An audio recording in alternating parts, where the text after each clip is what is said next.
Good evening, friends.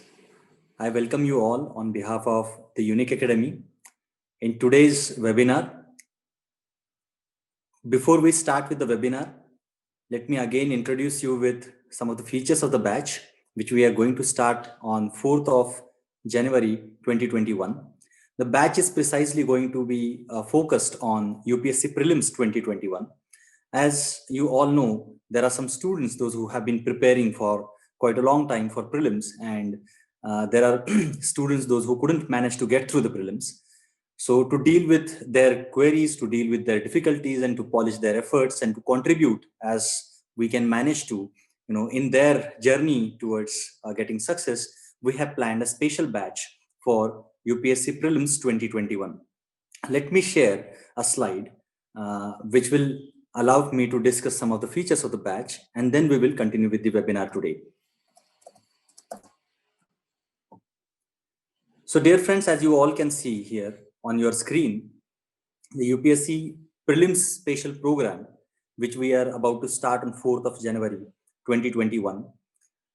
The program actually has been planned for, the program has been planned for 100 days, wherein each day there will be 2 lectures and each lecture will be of 2 hours. So the whole idea of the program is basically of 100 days, 200 lectures and 400 hours of teaching.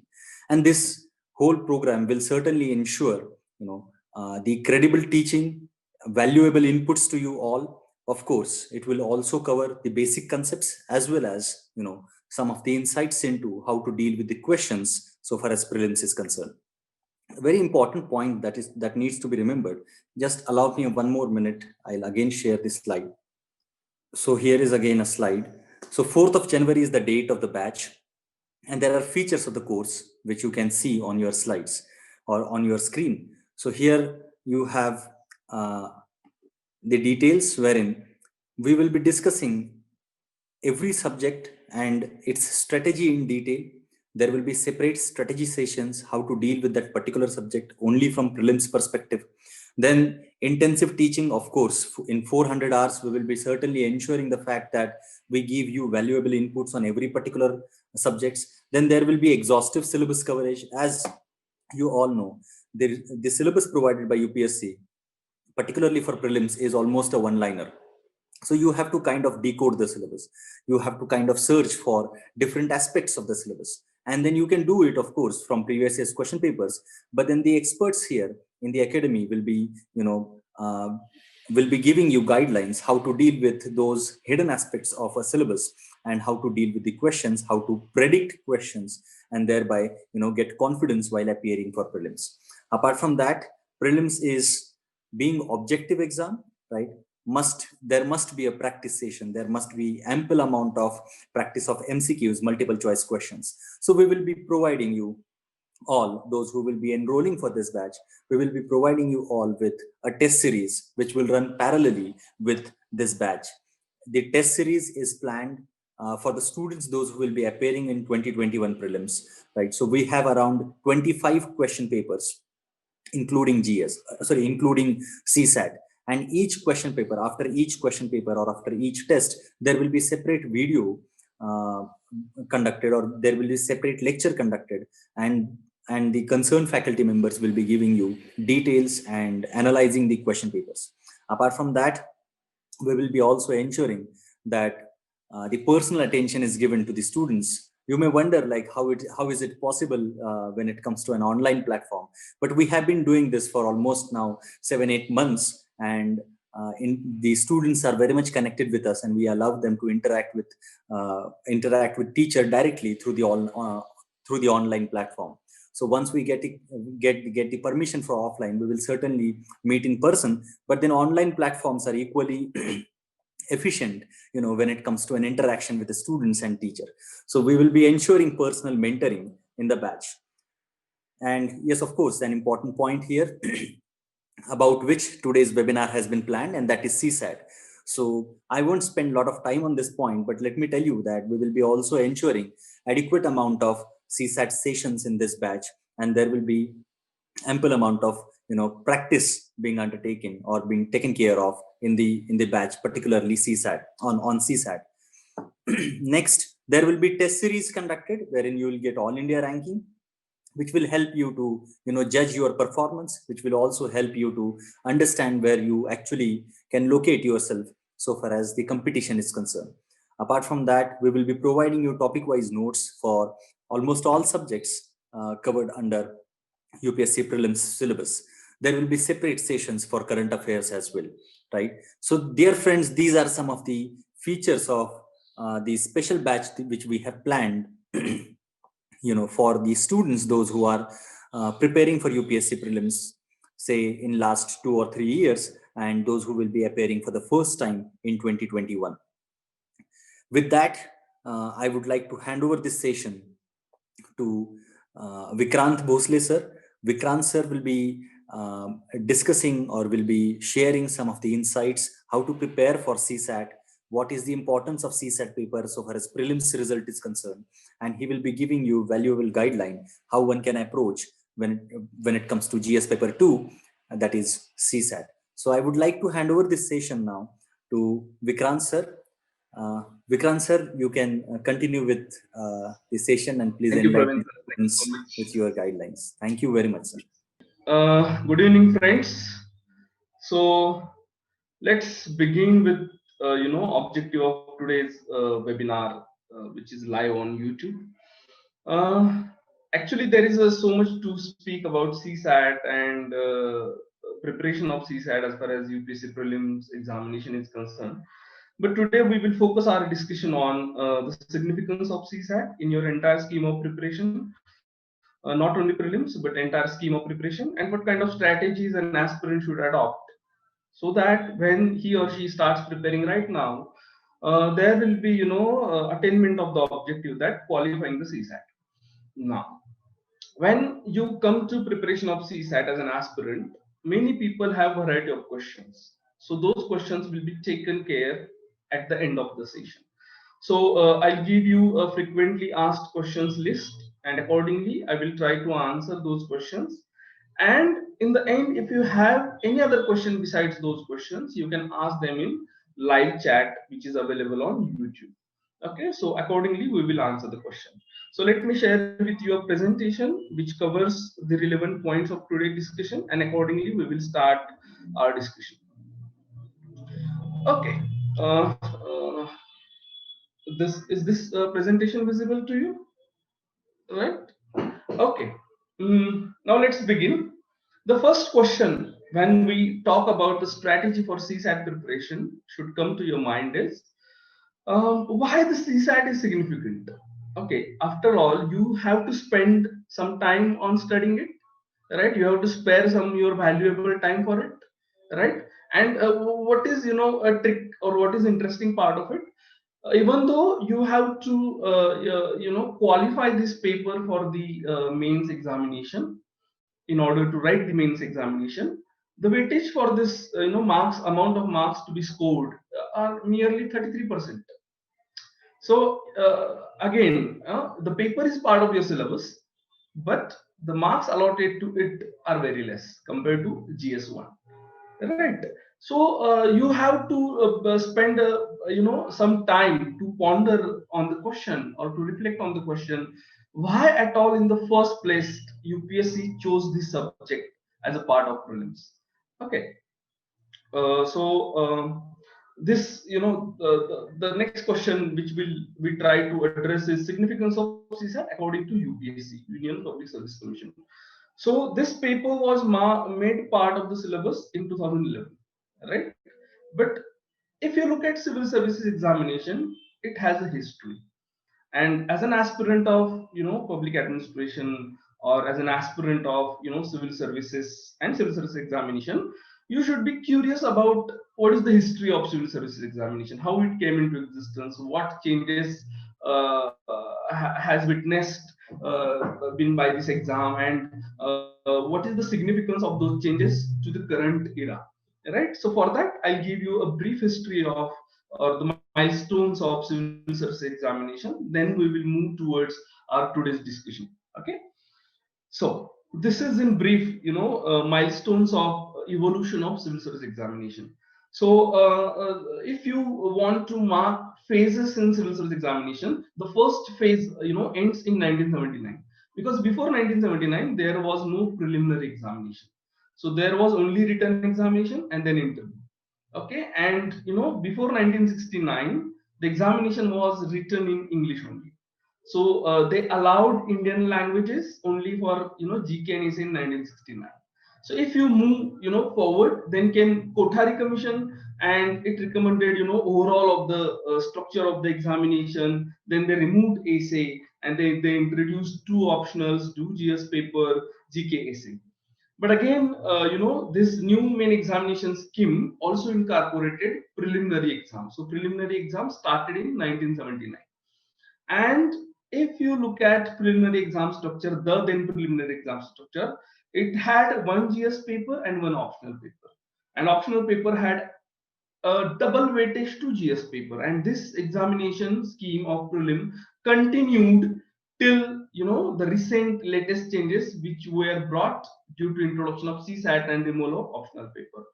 Now, as soon as the optional paper, removed, and CSAT was introduced in 2011, as per 9th point on the slide, in 2 years, protests started in northern India, and the aspirants in northern India thought that this examination or new pattern of examination discriminates them against South Indians, because they thought that South Indians speak English, they have natural command over English, and they have better chances of succeeding in prelim exam compared to North India. But again, government appointed Nibekar committee, and this committee pointed out not a north-south divide but a rural-urban divide. Okay, so it said this examination pattern, particularly CSAT examination pattern, hurts rural aspirants more than their urban aspirants. So based on this, recommendation in 2014, they made English comprehension irrelevant, and in 2015, the interim changes CSAT has been made qualifying. So as on date, you have to score 33% of 200 marks, that is 66 marks, in order to qualify for mains, provided you clear cutoff for GS1 as per your category. Now, we were first discussing about what is the significance of CSAT according to UPSC. Now, the first time recommendation of CSAT was given by Alagh Committee. So, look at the 6th point on the slide. Alagh Committee gave its recommendation in 2001, right? And while giving recommendation, it criticized the earlier pattern of prelim exam, or it pointed out the flaws or shortcomings of the earlier pattern. Now, while pointing out the shortcomings, it said that earlier pattern is based on university curriculum. Moreover, it is repetitive in nature. It doesn't test the problem solving skills of the aspirants. Moreover, it doesn't test values, attitude, and principles or ethics of the aspirants. While recommending aptitude test, Alagh Committee said, aptitude tests are widely followed across the world by the best business schools. And these aptitude tests have consistently given best result in terms of selecting right candidates for the courses. Moreover, Alagh Committee said these aptitude tests are not repetitive in nature. They test, or they evaluate the problem solving skills of the people, their logical and reasoning ability, and the skills particularly commensurate with the changing era in India. If you look at the year 2001, this year signifies a decade of LPG reforms. So in LPG reforms, the role of government had changed from license quota Raj to become a regulator, a facilitator. Government role has become a role of a watchdog, and not the one which will directly intervene into the market, or which will directly control the production and distribution of goods and services. Now, this change had demanded different skill set so that government or public administration can work closely with the private sector. And that's why Alagh Committee came up with certain suggestions which pointed towards certain skill sets or assessing certain skill sets which were also measured in private sector, and that's why aptitude test. So I hope I have been able to throw enough light on the significance of CSAT as far as UPSC or civil services examination is concerned.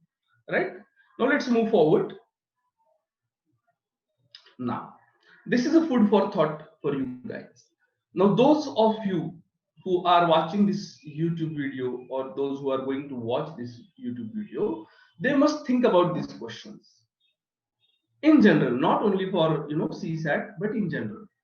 When you talk about a strategy, have you understood what a strategy is? How do you look at it? What is your conception of strategy? Then the word aptitude. Okay, this is widely used. Where do you think this is widely used? Now you may come up many examples, but the question you have to ask, why the word aptitude test is used for particular examinations and not other words like intelligence, genius, talent. Why it is not a talent test? Okay, in our Maharashtra state, we have other talent tests, right? But why not this particular test is called as talent test, and why it is called aptitude test? And the last question: why do we need strategy at all? Now, I won't, or I will not try to answer all the questions, but I will try to answer last question. Why? Because sometimes UPSC is sarcastically called as unpredictable public service commission. Do you get it? Unpredictable in terms of it is very difficult to predict what kind of questions they would ask in the next year examination.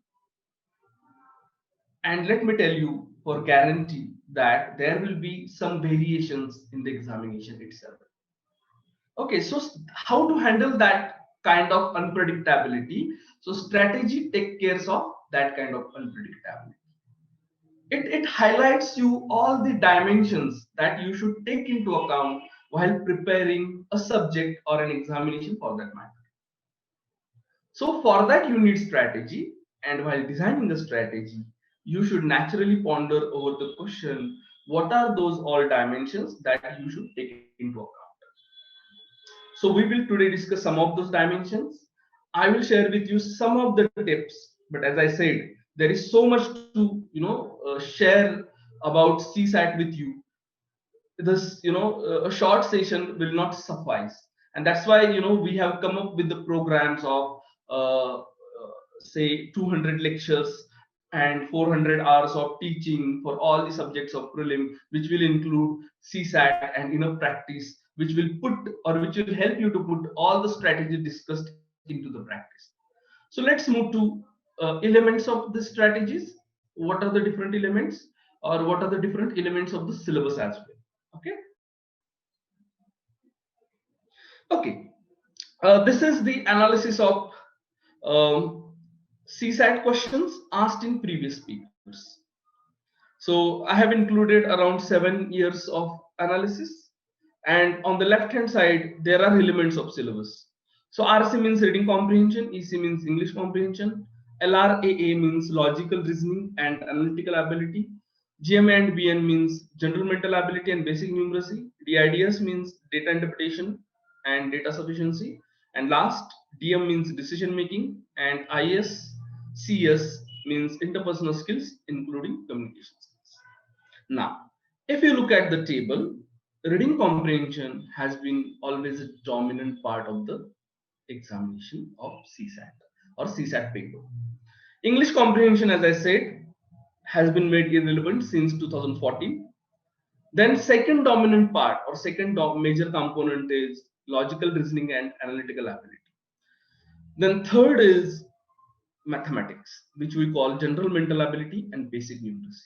But again, there are wide variations in the number of questions asked. So you look at in 2012, they asked merely 3 questions on it.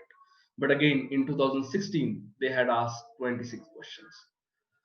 Now, if you look at the fifth component, that is data interpretation, data sufficiency. In this, again, there is a huge variation. For example, in some of the years, they have asked absolutely no question, 0. But suddenly in 2018, they had asked 14 questions.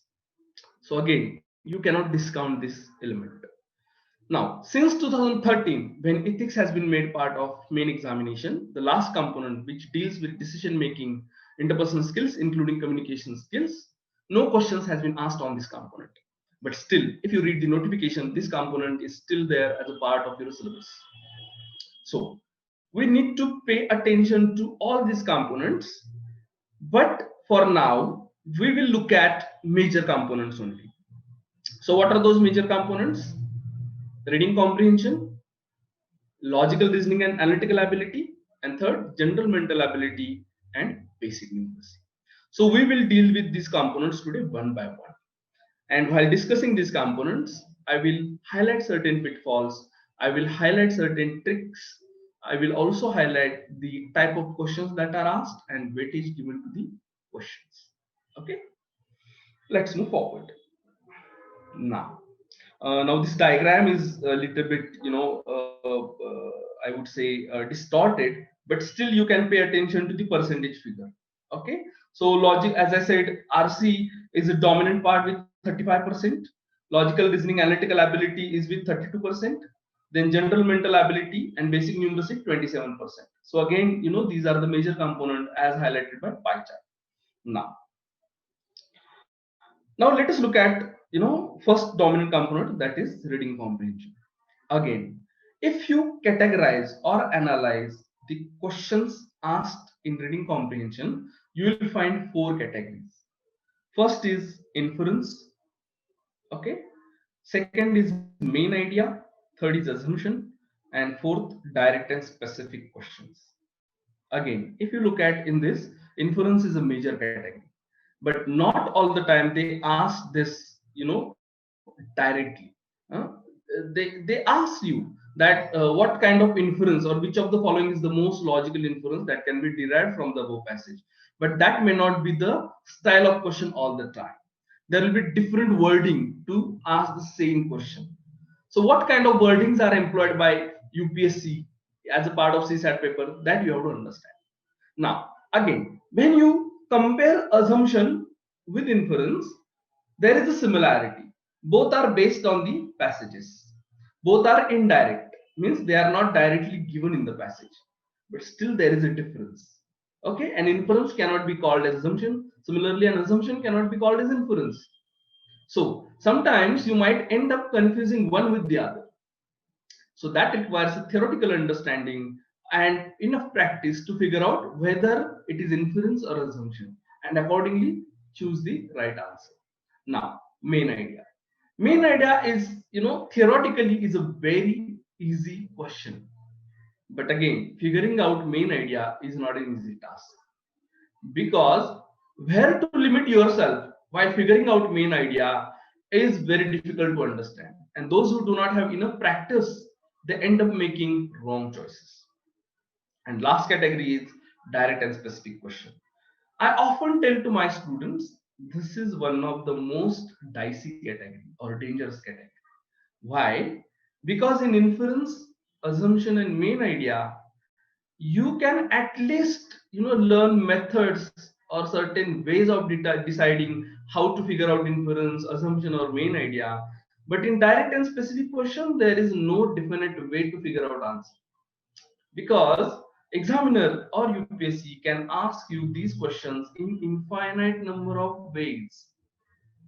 And therefore, while handling these questions, you have to be very alert in terms of what exactly is being asked, what is the demand of the question, and which of the following statements, which of the following options are satisfying the demand of the question. If you don't understand the demand of the question, you are most likely to mark the wrong answer.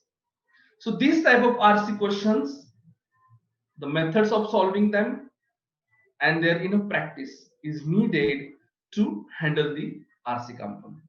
We will deal more strategy with more pointers, so that how to handle RC will be more clear to you.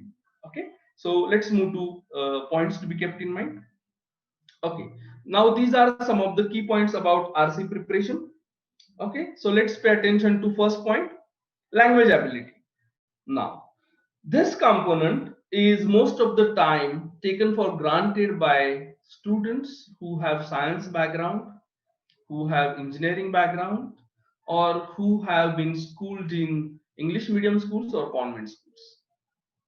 They continue to believe that their language ability is good enough to handle RC. Let me tell you, this is a myth.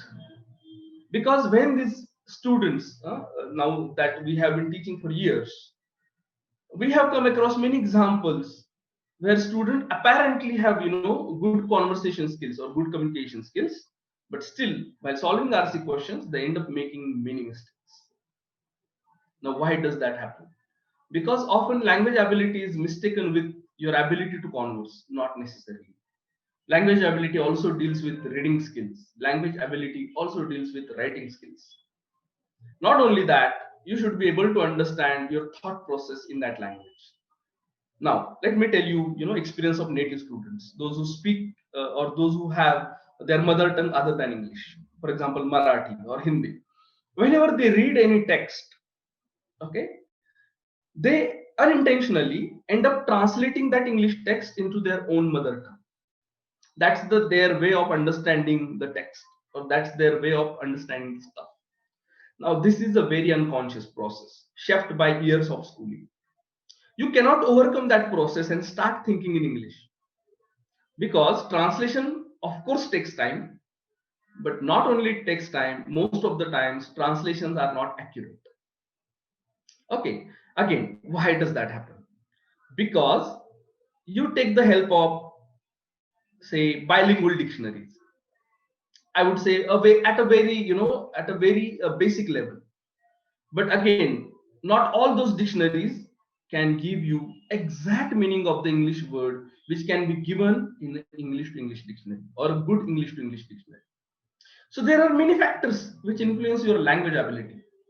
And if you don't take them into account, of course, you will feel confident because of your conversational ability or communication ability, but still, this is an exam which needs precision, which needs exactness in your answer. That is why we call it objective exam, right? Now, second, types of RC questions. Again, while solving a particular type of RC question, there are key pointers to be kept in mind. So, for example, there are some pointers which are applicable only for main idea. You cannot use them for assumption. Same is the case with inference. Same is the case with corollary type of questions. So unless you keep all these things in mind, you are likely to commit mistakes. Right? Now, third, comfort with the topic of the passage. Now, since this is an aptitude exam, it necessarily checks your aptitude for the field of civil services. So more likely, the passages which are given to you or which are likely to be given to you will deal with the topics which are connected with your syllabus, right? Like, say, science and technology, economics, public administration, society, right? Government schemes, or sometimes passages have been picked up from economic survey. So unless you are comfortable with the subject or topic or the language, the way they write it, you cannot feel confident or you cannot be sure of your answer. Sometimes they had picked up some passages from your optional subject like pol science, or sometimes the language of the writing belongs to old English style, where multiple sentences are combined in one large paragraph. So you must have that skill where you can break the paragraph into small sentences and make sense of the entire paragraph, and then answer the questions according to the demand of the question. Right? So this third part, which is called comfort of the topic of the passage, is most important. But how will you come to know comfort of the topic of the passage? Unless you solve enough passages on each topic. Then only you'll come to know which topic or which subject you are comfortable with and which subject you need to be utterly cautious. Right? Now, fourth, different approaches to handle different styles of writing. Now, not all writers write in the same manner. Sometimes they have varied styles. Okay, sometimes they are structured in their writing. Structured in a sense, they have a main idea and they organize their stuff around the main idea. But they sometimes, may have, utterly artistic style where it is very difficult to point out structure. right? Or sometimes writers deliberately write ambiguously. So what will you do? How will you approach such passages? How will you decode their messages? How will you decode their main idea? So your task must be, what are the main different styles that are adopted by different writers, and how to approach such different styles of writing. So that we will take care in our course, because that needs, elaborate teaching, that needs elaborate discussion, that needs elaborate practice and the kind of writing employed. Okay. Now last, awareness of different traps used by examiner to make questions difficult and ambiguous. So see, examiner is deliberately framing questions in a such a way that they are checking whether you are alert or not, or whether you are simply following your rote learning which is taught in a particular class. Are you getting my point? So here you should be aware of some of the fallacies in your logical reasoning. For example, suppose passage is saying, say, I will give you a hypothetical example. Suppose passage is saying that A should not be done by B, or A should not be done by B or in the B field. Then the question will argue that B should not be done in the field of A. Now you cannot necessarily say this is the valid or logical conclusion. It might be a fallacy, but sometimes in a flow of thinking, or in a flow of solving the question, we think that reverse is also true, right? So what kind of these different traps used by the examiner that you should be aware of? I'll tell you another trap. Okay, sometimes the question is like this: which of the following statement is best supported by the above passage? Now there will be four options, and in one of the option, examiner will pick up one sentence from the passage as it is, and he will put into the option. Now since the sentence is similar to the passage, you will think that this is what best supported by the passage. Now not necessarily true. Now this is another standard trap which is used by examiner to trap the aspirant. So you should be aware of all these different traps, right, while solving the RC questions. Next. Now what are the elements of language ability, right? So first element is your good vocabulary. Now again, vocabulary is not a unidimensional concept. It has multiple dimensions. And unless you pay attention to all these dimensions of vocabulary, there is a very little possibility that your vocabulary is good enough. Okay, vocabulary doesn't mean merely word and its meaning. It has other dimensions like category of word, part of speech of the word, whether this word has different forms or not, whether it is a homonym or homophone, whether there are phrasal verbs from the same word, or whether there are idioms based on same word, right? Or whether this word has origin in English language itself, or whether it has origin in foreign language. So these are the different dimensions that you should take into account while building your vocabulary. So in our course, there will be a separate session on vocabulary. There will be one complete lecture on vocabulary. Again, vocabulary is not a topic which can be covered again in short span, but in that lecture, we will take care that at least important dimensions of vocabulary are highlighted, and tips will be given to you how to build a good vocabulary. Now, second, nuanced understanding of grammar. Now, here when I say grammar, I don't want to sound puritanical. Okay, puritanical means paying very strict attention to grammar, not necessarily, but at least you must have a fair sense of tenses. You should have fair understanding of the different sentence structures employed. You must be aware of their convergence into one form to another form, right? So see, these all kind of understanding of grammar will help you to understand how examiner picks up the same message from the passage and gives you in different words in the option. So unless you understand that thought process, you cannot be confident of picking the right answer. And last, awareness about indicator words and their functions in the text. So there are some indicator words which indicate a relationship between different phrases and different sentences. For example, if I say because, it indicates cause and effect relationship, right? Or if I say, overall. So what I'm trying to say, I'm trying to sum up something, right? So what are those indicator words? If you highlight them, if you underline them, you can follow the structure of the writing. Okay, so these are the elements of language ability. Now let's move forward. Now this is a bit food for thought, which you should try to address while preparing RC. So first you should try to probe what is main idea, how we can accurately define it, what are the keywords used to ask questions about main idea. Okay, so main idea cannot be asked simply like what is the main idea of the above passage, not necessarily. Now, sometimes they might ask that which of the following best sums up the above passage. So there might be different phrases or words used by UPSC to ask the same question. What is the main idea? Third, what are the keywords used to ask questions about inference? Same with the inference. Then, how to figure out assumptions of the author. So, when an author writes something, he or she assumes something. But how we can decide what has been assumed by the author? Are there any tips, techniques, or is there any probing method through which we can arrive at the answer? Now, what is the peculiarity of specific questions? Again, as I said, specific questions are very dicey and they can be asked in infinite number of ways. And last, checklist to figure out author's purpose.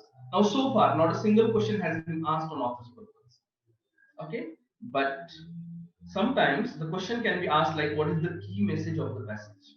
Now, when you say message of the passage, means message of the author, right? So it is indirectly asking about what is the purpose, but not directly. So we will provide you certain checklist, okay, which will help you with certain indices or certain parameters. If you check them out, you can decide this is the purpose of the author. So that will be part of our syllabus.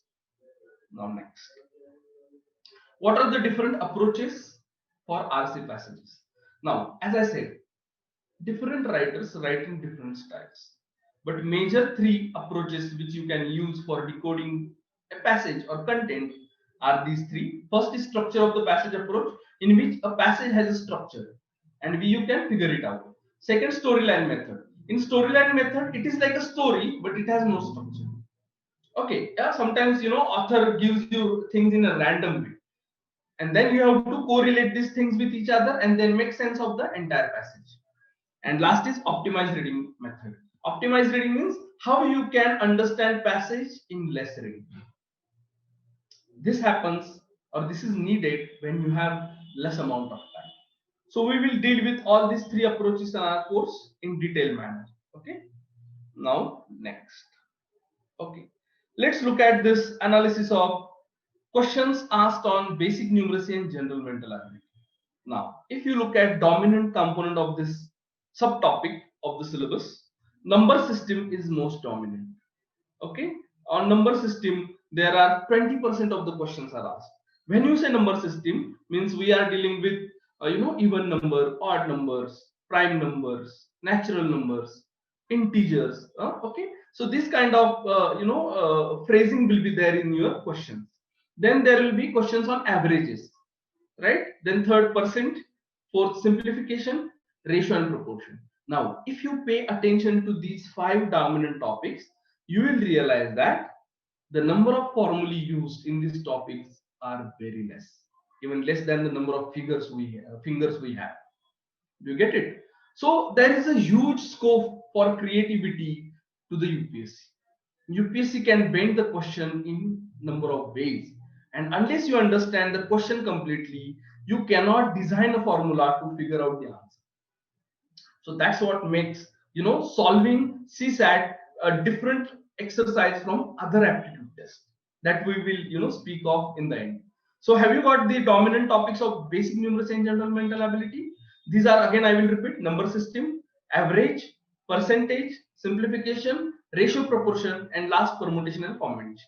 These are the dominant topic which have been asked consistently every year. Okay, now next. What is basic numeracy and how does it help? So again, basic numeracy means you should be able to deal with the operations done on numbers. So simple operations like addition, subtraction, multiplication, division. But beyond that, you should be able to calculate LCM, SCF. Again, you should be able to decide how a prime number is decided, right? How you should be able to factorize the big number, right? And not only that, you should be understand the order among the numbers or series among the number. right? So that helps in solving complex equations. Now, what are the key demands of this topic? Now, as I said earlier, if you look at the dominant topics or the type of questions which are asked again and again, this topic or subtopic doesn't demand memorization of formulae or lot of formulae. You should be able to remember basic formulae, like say time is equal to distance by speed. This is a basic formula. But if you want to go for say total average speed, there is another formula. So you should not be remembering formula according to each situation. That is what is demanded by this topic. Rather, this topic demands that first you read the information, understand it, then you should be able to put it into equation format and then solve it. Now, when I say these things, don't get scared. Okay, these are not equations which we deal with at engineering level. Okay, very big equations, not necessarily. These are very small equations. But they want to check whether you can put information given in wording into equation format and whether you can solve that equation. So don't remember too many formulae. Sometimes even creating formula is not necessary. You can use tally method. Tally method means reverse engineering. You can select one option and see whether that option fits to the given condition. Similarly, you can follow for each option and you can quickly solve the question instead of going by step-by-step process. And last but not the least, don't ignore language ability. Now in this, again, questions are apparently simple, but sometimes they might twist the language to confuse you. So if you don't understand the language, then it is very dicey to go for that mathematics question, right? So these are some of the key things you should keep in mind while preparing mathematics or basic numeracy and general mental ability. Now let's move to next component, that is logical reasoning and analytical ability. Now, if you look at the analysis of the questions, puzzles is a dominant part. Now, the word puzzle is puzzling, right? So, if you look at this topic, it is nothing but data arrangement. So, what is expected in this topic, which constitute 50% of all LRAA questions? They demand that you should understand the nature of the given data and you should be able to arrange it in such a way that you will be able to give the demanded answers. Okay, or you should be able to answer the given questions. Next dominant topic is non-verbal reasoning. In this you will have diagrams or you will have data which will demand drawing of the diagram. Third is judgmental reasoning. This is again another dicey topic.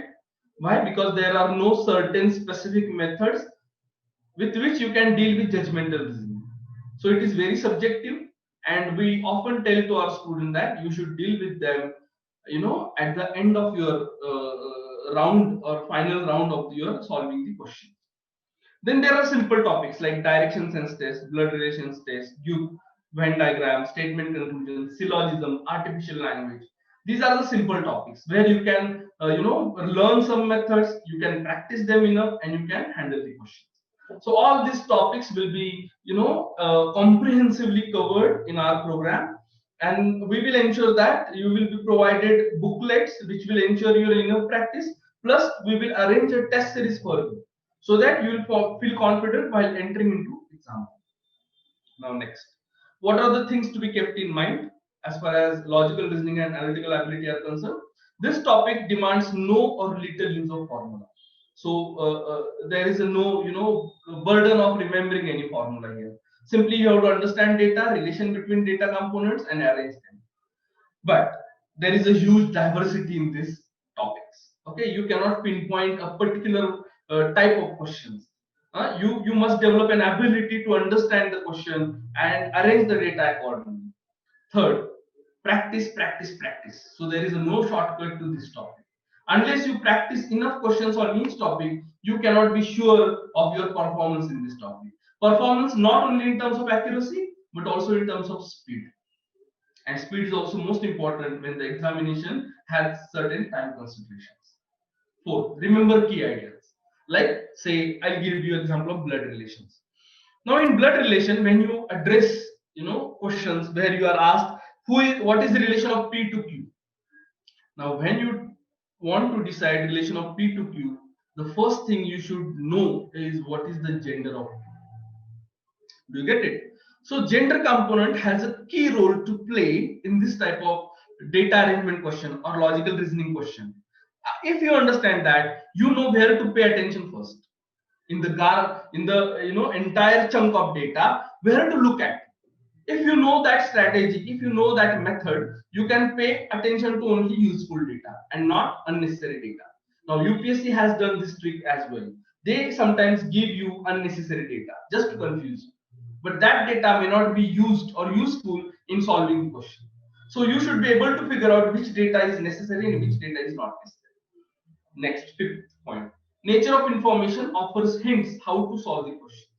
Now, when we say nature of information, whether that information is scientific, whether that information is social, whether that information is political, whether that information is based on key concepts, if you understand that, you know relation between concepts. And if you know relation between concepts, you know how to arrange the data. Right? So this is how you deal with the data given to you. Second last, tally method. Again, same with mathematics, same is here. If the arrangement of data requires a lot of time, you just look at the options and ask yourself whether this option can help me to answer this question. And last, pay attention to twist of language. So this is particularly important, where small questions are asked, but they involve twisting of the language. They use language in such a way that you are likely to get confused. So here you should be able to understand particular phrases, particular keywords, particular sentence structures. If you are not able to understand them correctly, you are making mistakes. Okay, so these are the key pointers in logical reasoning and analytical ability. Now, what should be the overall strategy? Okay, so in overall strategy, you should be asking these questions. What are the easy elements or topics to you? Why? Because in the first round of solving questions, you should be dealing with easy elements.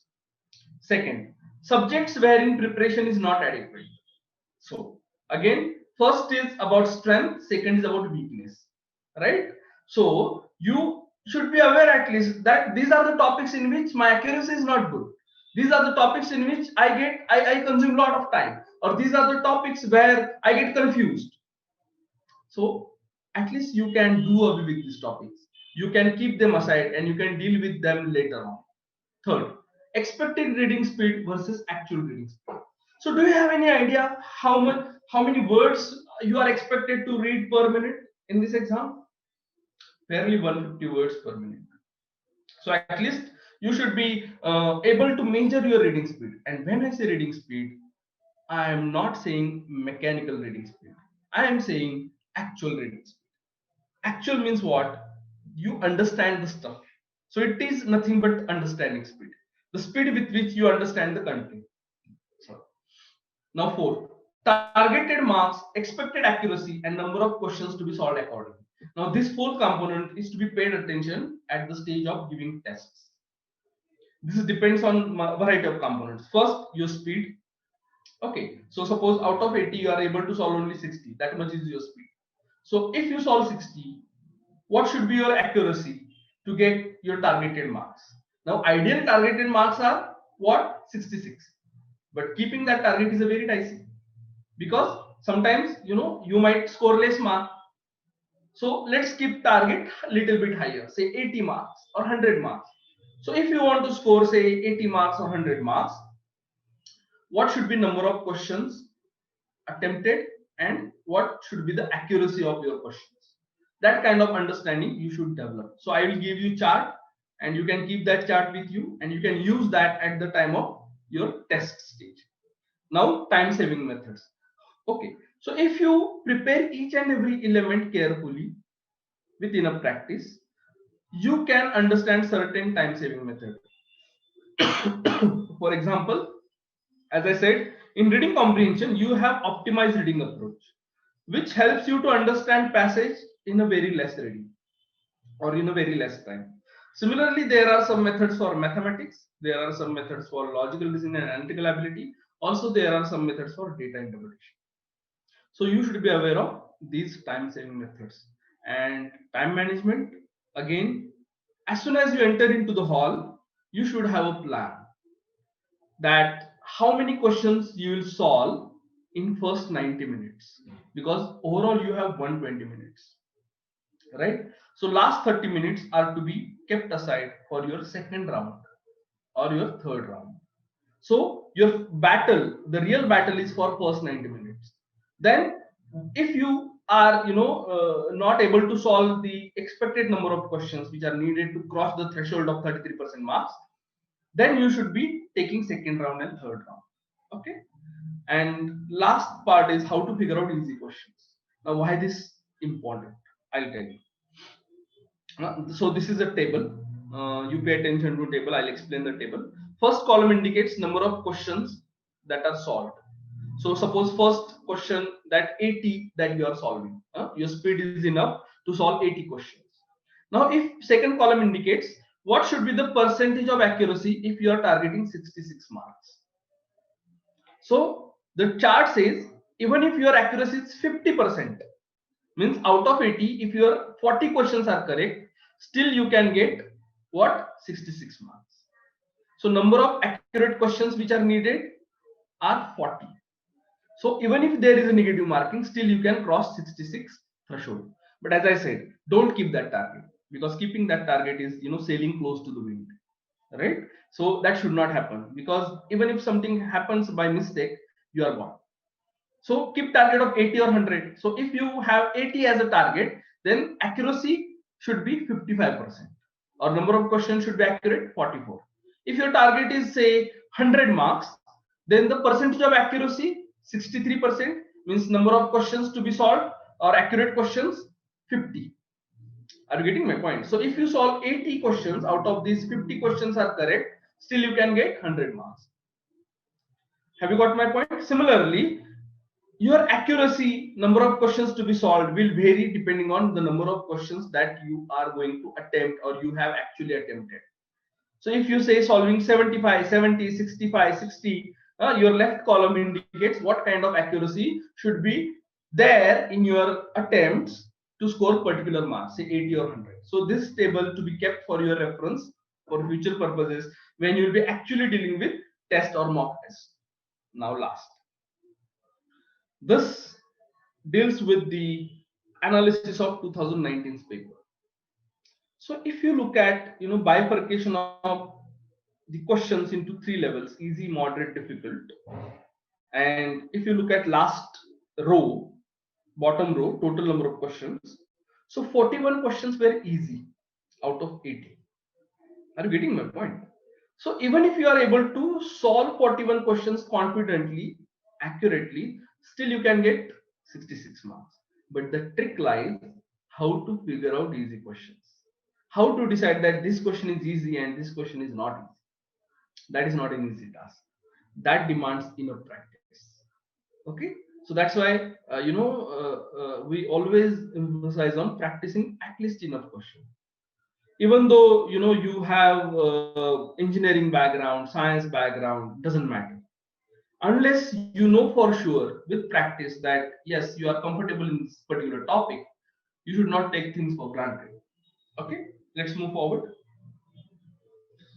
These are some of the tips which you can use to figure out easy questions, like avoid unfamiliar questions. So suppose you are dealing with a question which you have not come across at all, so avoid it. Similarly with the case of information, so there can be variety or infinite variety of the type of information. So you may not have come across such a kind of information, or you may not be able to recognize the pattern in the information or in the passage or in the topic. You should avoid that. Second point, avoid question where big information is used to answer very few questions. Why? Because again, it will consume your lot of time, but you will end up solving less questions. So take it for second round. Third, use elimination method. Elimination method means suppose you have given me 4 sentences, and if you for sure know 4th sentence is wrong, you eliminate all the options where 4th sentence is given as correct.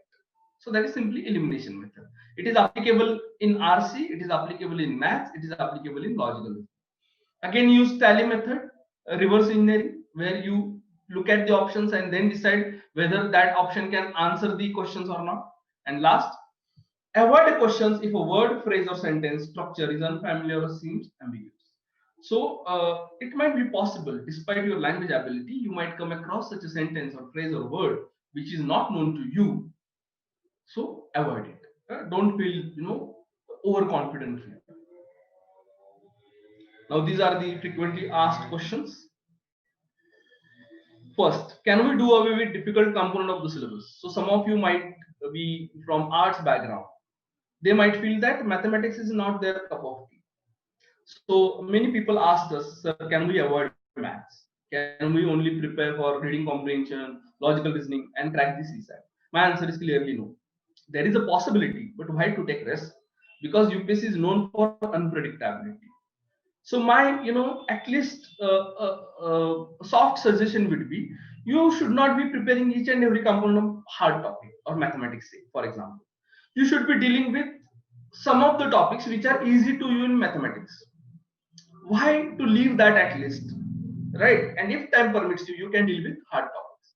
Now, second, can we start preparation of CSAT few months before examination? Again, when to start CSAT's preparation is a very tricky question, but ideal answer, or most practical answer would be 5 to 6 months before prelims. But if you are utterly lagging in language ability, if you are not at all able to understand questions precisely, it is better to start working on your language ability well before you start addressing each and every element of the CSAT paper syllabus. So language ability here means English. So those who are utterly lagging in English, they should start 1 year before prelims, at least 1 year before. And what should they do? They should be focusing on vocab building. They should be focusing on brushing up their grammar. They should be reading good English books. They should be enriching their English language. Okay, how much practice is needed? Again, there is no definite answer to it, but too much practice is not guarantee of accuracy. Unless you get your methods right, you cannot guarantee that you will perform better. So first focus on getting your methods right, and once you get enough accuracy in each and every element of the syllabus, enough. You should not be solving 25 question paper, 30 question paper, not necessary. Quantity is not a guarantee of quality. Fourth, does preparation for similar other exam help? So similar other examination means CAT, GMAT. Yes, up to some extent, but again, as I said, this exam tests your aptitude for civil services. So there is likely to be some peculiarity about this examination compared to other. So why copycat?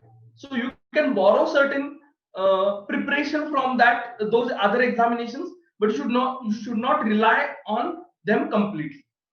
Now, fifth, how much should we emphasize on language ability? Not much, I would say. You should develop correct understanding ability. That's it. You should not be able to write or speak if you are giving exam in Marathi, say main examination. So that is not demanded, but the least requirement is you should be able to understand passage and the questions that are asked. So that much language ability in English is expected. Second last question. What if we find the mathematical part difficult? So again, same answer. Now pay attention to easy part first, and if time permits, deal with difficult part. And last, how much score we should target for CSAT? 66 is very dicey. 80 is good enough. 100 is also good enough, but don't go beyond 100 because they are not looking for toppers in CSAT. So you should be sensible enough to decide your goal prior hand, and so that you can channelize your efforts towards GS1, which is crucial, where your cutoff matters to enter into your main examination. But again, the last word for this is don't take CSAT for granted. Okay, I have met many my students who were confident before attempting the prelim, and sometimes they had not attended the lectures or necessary lectures while undergoing the course at the Unique Academy. But later on, when they gave examination and when results came out, they regretted their lack of sincerity in studying CSAT, because since the examination has become qualifying, you will observe that UPSC has taken every effort that the second paper or general studies paper second will be tough enough. So those who are neglecting or taking for granted this subject, they will regret it. So what I'm saying here is, if you say channelize your efforts in CSAT, you can save your time. Okay. Plus, you can save or you can avoid the possibility of failure in your prelim, and you can use that opportunity to study well for your GS1. So, what are the reasons to attend such programs which are designed for short duration, say 100 days, 200 lectures, and 400 hours? So, these programs channelize your energy in right direction. They give you a sense of direction. You might be studying for hours, but these programs tell you where to focus and where not to focus and save your time. So again, it would be my sincere, advice to you that assess your strength, weaknesses, right? Sincerely, give certain good tests, understand where you stand, or try to solve some previous UPSC question papers of CSAT if you have not seen them, and see whether you have a good enough score in that. Moreover, one more perspective I would like to give you here, besides prelims, that the utility of CSAT is beyond prelims. Why? In this era of information technology, every material is available to everybody. Whether notes from Delhi, whether notes from any coaching class, whether any book, whether any video lecture, whether any audio, whatever you want is available. Then what separates toppers from others? Toppers are those who are able to better process the material.